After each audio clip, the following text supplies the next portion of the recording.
Welcome to the NRA Town and Gown module, Waste equals Global Climate Change. This workshop aims to connect how human-produced waste is linked with climate change. The workshop is conducted in the classroom setting for grades 7 through 12, but can be tailored for any community group setting. Welcome community educators and environmental ambassadors. Thank you for joining us today to learn more about NRA programs. Development of the presentation is credited in Part 2, the USDA Rural Development Programs with the following goals: to cross-train solid waste facility operators and school staff in rural communities of Vermont and New Hampshire. 2, take down the wall that can exist between town and schools by encouraging increased cooperation in waste reduction and pollution prevention programs that benefit the entire community. And 3, expand participation in NRA's education programs through online learning, such as today's webinar. Thanks to the USDA Rural Utility Service, the program training is free. The goal of the program is for the trained participants to work together on creating a safer environment, knowledgeable staff on the proper storage and handling of hazardous materials, and working in conjunction in solid waste issues. Once you have completed the webinar, please email us at info@nrra.net. Once you have completed and submitted your evaluation, you will then have access to your certificate. If you have any technical difficulties today, please email or call us at 603-736-4401. About NRA. In 1981, there were 4 New Hampshire municipalities that founded the New Hampshire Resource Recovery Association.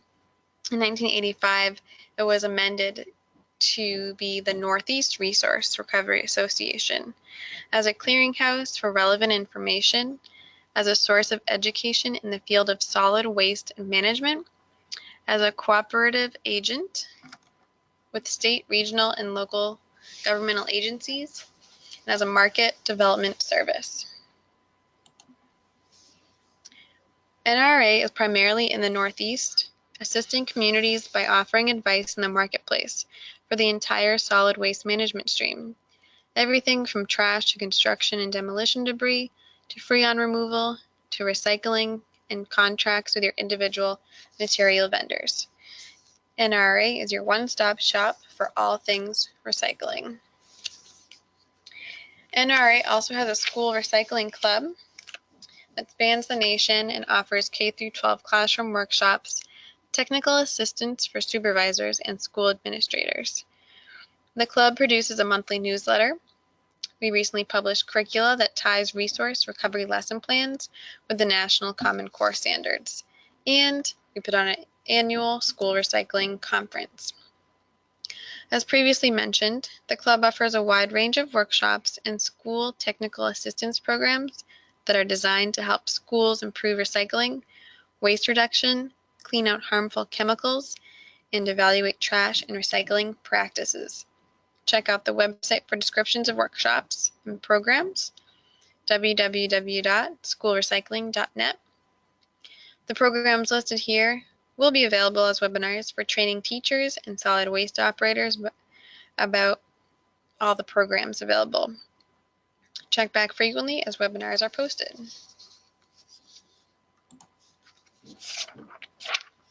The annual conference and expo is a 2-day event, jam-packed with workshops, speakers, exhibits, and more.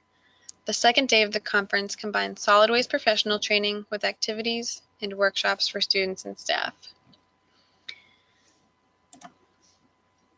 Since this is a town and gown production sponsored by USDA, I wanted to share with you the operator training programs offered by NRA. We call them mom meetings for members, operators, marketing, monthly meetings. They are for facility operators and volunteers to meet and discuss waste industry topics.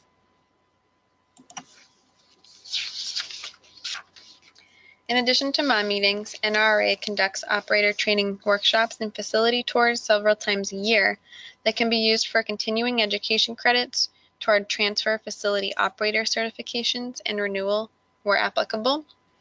Whether an operator or school teacher, today's webinar is eligible for professional development credit if you complete the 10-question evaluation that you can request at the end of the webinar.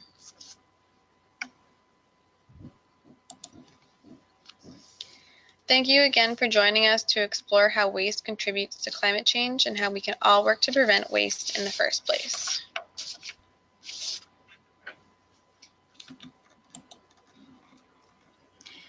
So we've all heard about climate change. From extreme flooding to the hurricanes, major mudslides, melting polar ice, and severe drought, to name a few.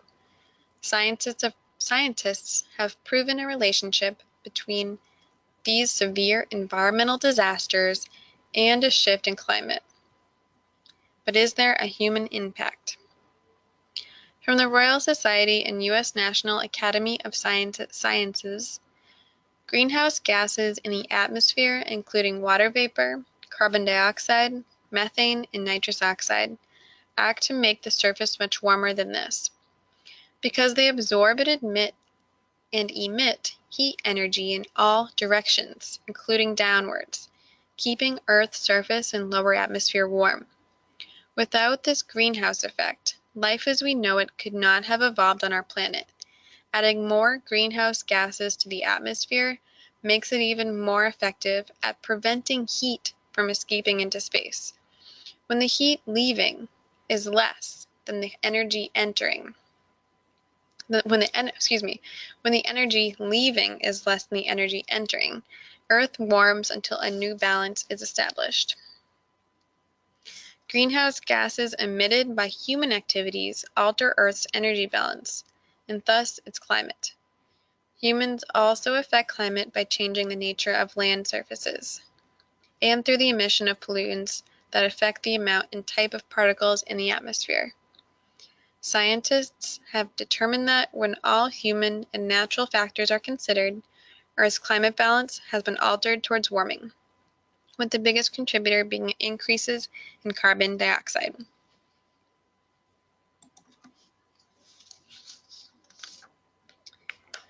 So, thinking about the greenhouse effect and indicators of a warming world, the result of increasing temperatures is a dramatic shift in the various climates around the globe. Not only are glaciers melting at rates even faster than scientists predicted, lakes are drying up, monsoons are becoming stronger, oceans are warming, and so on. So as we are talking about waste management, we have to talk about the gas produced in landfill conditions. Methane is produced by the biologic breakdown of waste by methane-producing organisms. The EPA notes that municipal solid waste landfills are the third largest source of methane emissions in the U.S. Now we will show just a very brief video that explains the history of garbage.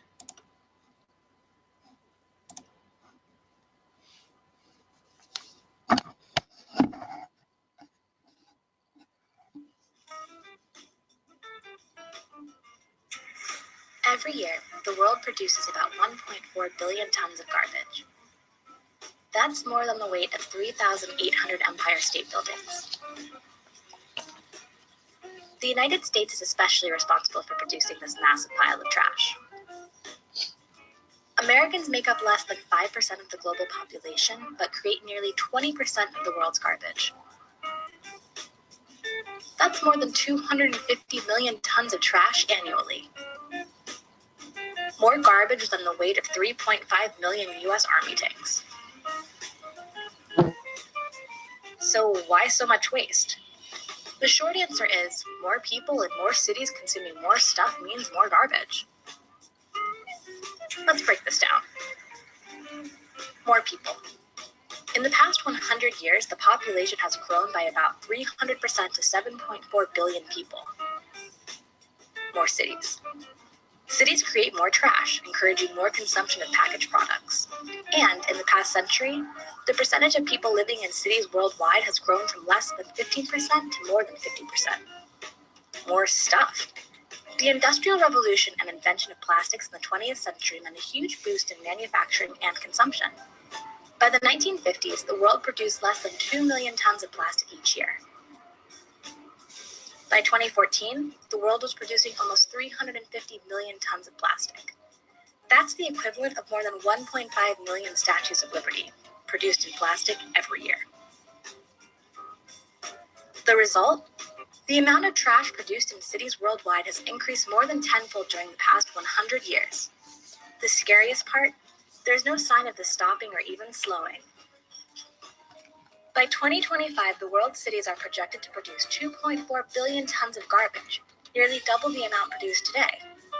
And there doesn't appear to be an easy one-size-fits-all solution. Consuming less, recycling more, and designing more sustainable packaging can all help. But the truth... So in just over 12 years, the world added 1 billion people. From 1999 to 2012, we went from 6 to 7 billion, and still counting. Just what does this imply? Here's a graphic from the EPA which shows the increase in waste generated from 1960 to 2015. The blue line is for total waste generated. The orange line is waste generated per person. We can see that per person generation plus an increasing population equals increased municipal solid waste generation. This MSW report is produced yearly and released every few years. So even after a few years goes by with this webinar, you can check back on the EPA website to find current information on solid waste in the US. And this is just the US, so what about the world? Compare and contrast the major population challenges, waste being only one, facing the developed and developing regions of the world.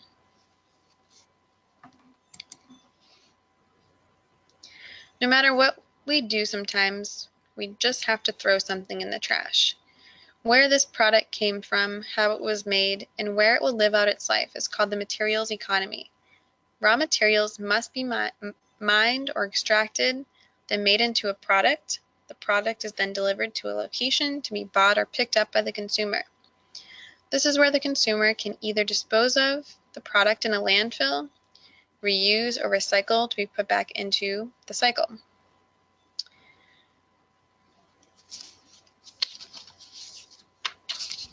As we learned about greenhouse gases, methane is produced from biological processes in an aerobic environment, meaning no air. 42% of greenhouse gases are connected to materials management. And methane is 84 times worse or more, meaning more harmful than carbon dioxide because it is more efficient at trapping heat energy than carbon dioxide. And also methane from organic landfill waste is 18% of total methane emissions in the United States. Here is another graphic for the product life cycle, taking virgin inputs, extracting materials, putting them to use as we use them in our economy, and their final end stage will be, whether it's being recycled, put into compost, burned for heat energy, or landfilled. And you can see that at each stage of this diagram here, certain amounts of energy are used and certain amounts of carbon dioxide are put into the atmosphere. Recycling uses less carbon dioxide and energy as you're reusing the product. Along each stage, some energy is produced no matter what you do, but some choices are better than others.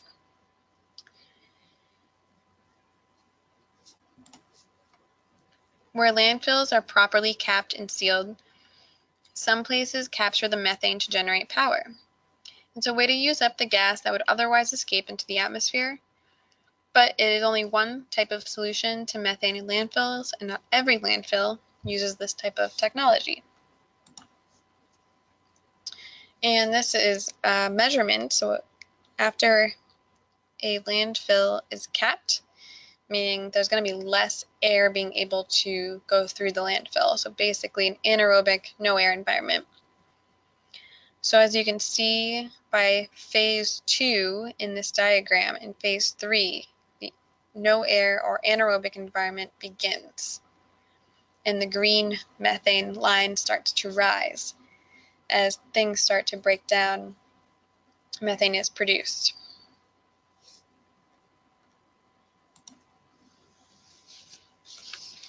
So to take a slight detour, we are going to talk about plastics pollution. In addition to climate change, humans are causing additional damage to the ocean through littering, much of it consisting of plastic, that is making its way into the ocean currents and creating large plastic patches, which are called gyres. So the orange parts here, white and orange, that's our oceans. And you can see where these gyres exist. There's 5 of them. And they're following the ocean currents. And where there's darker orange, it's where more plastic exists.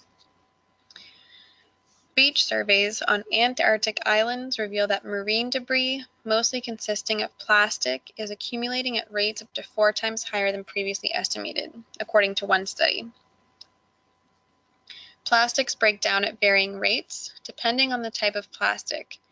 UV radiation, oxidation, wave action, and biological processes aids in breakdown. Ocean animals of every size have been found with plastics in their system. Humans that consume marine animals could be at risk of digesting plastics found in seafood. This should be a red flag that plastics in our environment are posing a threat to every living animal. As you can see in the previous map of where plastics are collecting in the oceans, this is creating a problem for marine ecosystems. Animals are digesting plastics, accidentally thinking they are food. And the picture on the right shows what kind of plastic was found in a single sea turtle's stomach. Microplastics are the result of plastics degrading in the oceans. They never truly break down and just get smaller and smaller. Millions of pounds of plastic debris are washing up on beaches and affecting the shoreline habitat. One such example caught the attention of a Mumbai resident in India, where a 5-foot thick layer of trash had accumulated on the beach, and the problem was getting worse daily. So that's the picture on the bottom left there, the plastic beach. And one resident, as we will see in a couple slides, what one resident did to help with the problem. So this is looking at the bigger picture of the plastic problem and where exactly it comes from. It doesn't come from one source, but it comes from all the activities that humans do, whether it washes down our streets through litter. It can be actually tossed onto the beach by somebody. A lot of debris in the oceans by all the activity that happens from fishing and mining or oil drilling. So it comes from multiple sources. How can we better manage our plastic pollution? Well, we can reduce our plastics consumption. We can improve our waste management practices. Purchasing power and let companies know that consumers care, and of course, picking up litter that we see on the streets. In one study looking at plastic waste inputs from land to ocean, population size and quality of waste management systems largely determine which countries contribute the greatest mass of uncaptured waste available to become plastic marine debris. Remember that beach in India we saw with the 5-foot thick layer? Well, There was a lawyer named Afroz Shah who was fed up with not being able to walk the beach, finally decided he would do something. Starting with just him and slowly gathering local volunteers, over the course of 2 years cleaned the beach so well that turtles have returned to nest. This cleanup caught the attention of the United Nations, who has named this the world's largest cleanup yet. And that's just one beach. There are numerous international efforts happening to tackle the global issues of marine plastics pollution. Of course, education and awareness about the need to reduce the use of single-use plastic and increase recycling will help in keeping plastics out of the ocean. These are some of the organizations that are responsible for helping with this problem. The Surfrider Foundation works on marine outreach initiatives as well as beach and ocean cleanups. Clean Seas is a product of the UN Environment, which launched in 2017 to educate society about the need to eliminate plastics in the ocean. The Ocean Cleanup Project, which was started by 19-year-old Boyan Slat, who saw that there was no real global mechanism out there to clean up the ocean gyres. He crowdfunded to start the project and is now launching his first prototype for a system to eliminate ocean plastic from the Great Pacific Garbage Patch in 10 years. The Blue Ocean Society, based out of Portsmouth, New Hampshire, specializes in beach cleanups and marine research. So, we can do something. We can prevent waste through our purchasing decisions, such as buying things that require less packaging or looking for packaging using recycled content. We can reduce waste by reusing items, hand-me-downs or donations, composting, recycling things that can be made into new. We can all make choices that reduce our carbon footprint and litter problems. Here's the waste management hierarchy put out by the EPA. Like we're saying, source reduction first, recycling, heat energy recovery, and then treatment and disposal. So what's the impact?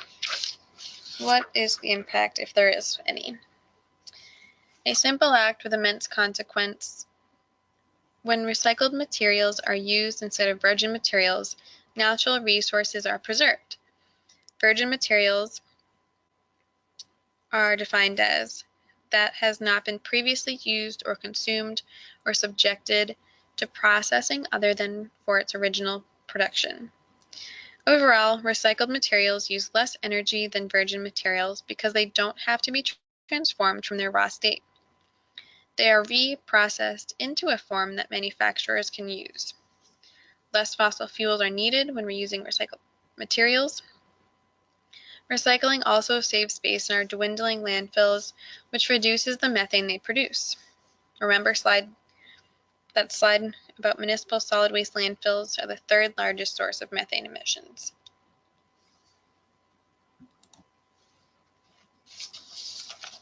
So recycling has increased over time. As you can see here, that this is a chart of municipal solid waste recycling and composting rates from 1960 to 2015. So another EPA figure here. And it has risen dramatically between 1990 and 2015. The blue line being total municipal solid waste recycled and composted, and the percentage recycled and composted.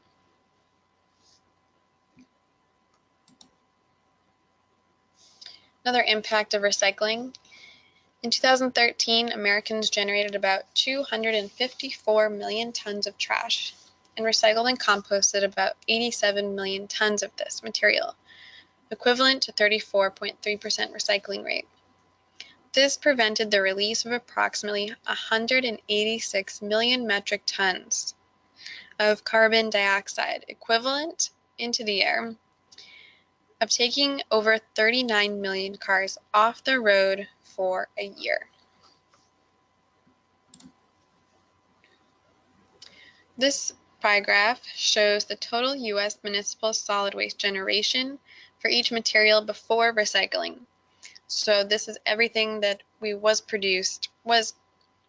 generated by humans, 262 million tons. You can see how it breaks down. Paper is used the most, and then we have a ton of food waste as well. In this EPA graph, we can see that in 2015, the type of recycled material and their percentages, including composting in Figure 6. Paper and paperboard dominated in most recycled material.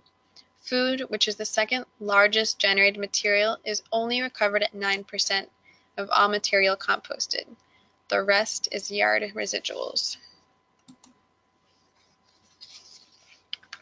So what's the current state of recovery? We can see that in 2015, out of the total 262 million tons of waste produced, only 34.7 was recovered, or 91 million tons. 137 million tons was discarded. About 13% is used for energy production by combustion. This graph shows percentages of materials landfilled. Food tops out at number 1. So we throw out 22% of that is food that we throw out. And then plastics come in second. So two things that we can definitely recycle and compost, we are throwing away. As we stated before, recycling saves energy. So this shows, for one example, it takes 75% less energy to recycle a tin can than it is to make a new one. This is from North Carolina Department of Environmental Quality.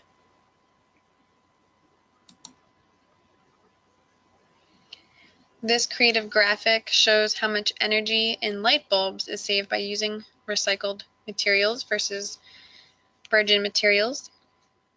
Buying recycled is the third arrow that many forget about if you are not purchasing products created from recycled material feedstock.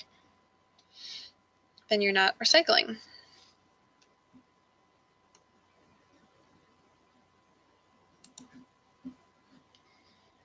According to the EPA, organics make up about 9% of our municipal solid waste. And by composting or diverting organic waste from landfills, adding a carbon sink through forest and soil, saving energy in the environment by displacing chemical fertilizers, improving our topsoil, crops, and plant nutrition, it's used as erosion abatement, and increased water retention. By composting food scraps and yard waste instead of landfilling, you are recycling a material that can be used to grow food, capture carbon, all of these mentioned here.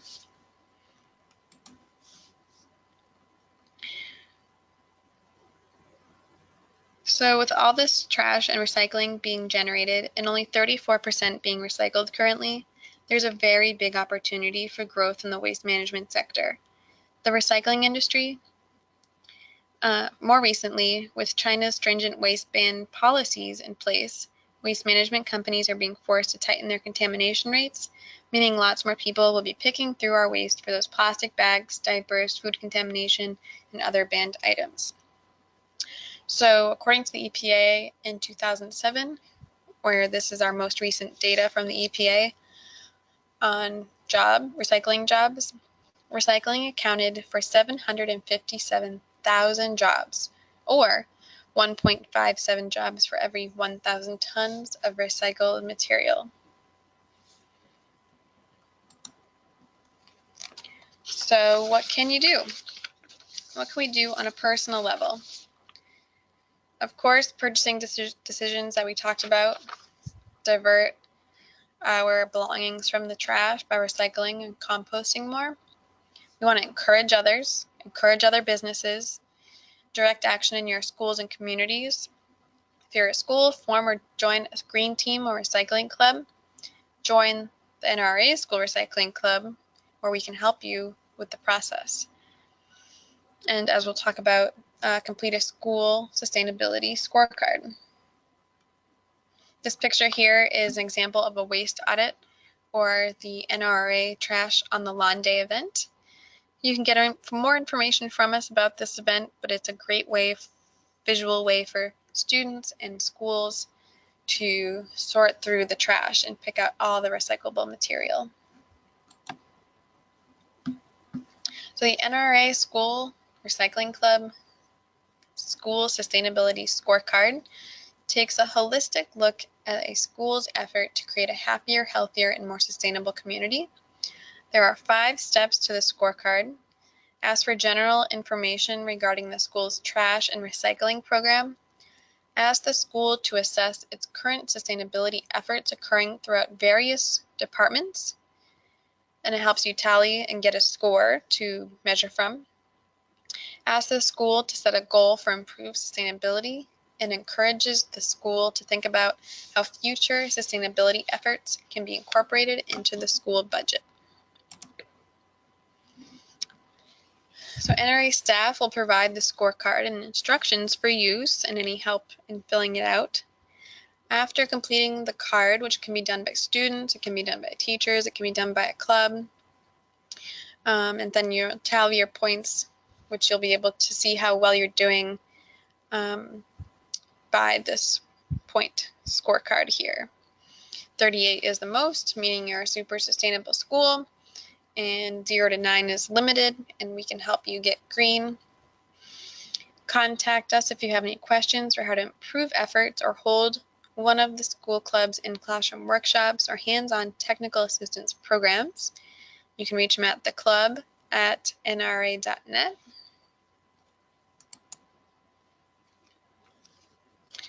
And of course, once you've completed your scorecard announcing your results, use the public address system, create posters to put up in recycling areas, give a copy to your principal, janitor, and recycling club, create a video to post on your school's video board, and encourage everybody to pitch in.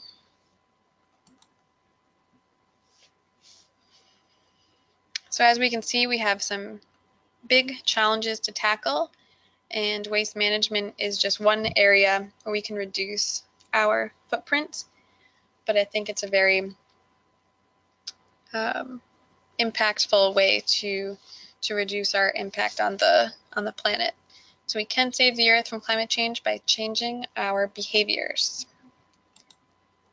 Here are some of our resources used today, and you can pause here if you want to look anything up. Thank you so much for joining us today in learning more about how waste equals global climate change.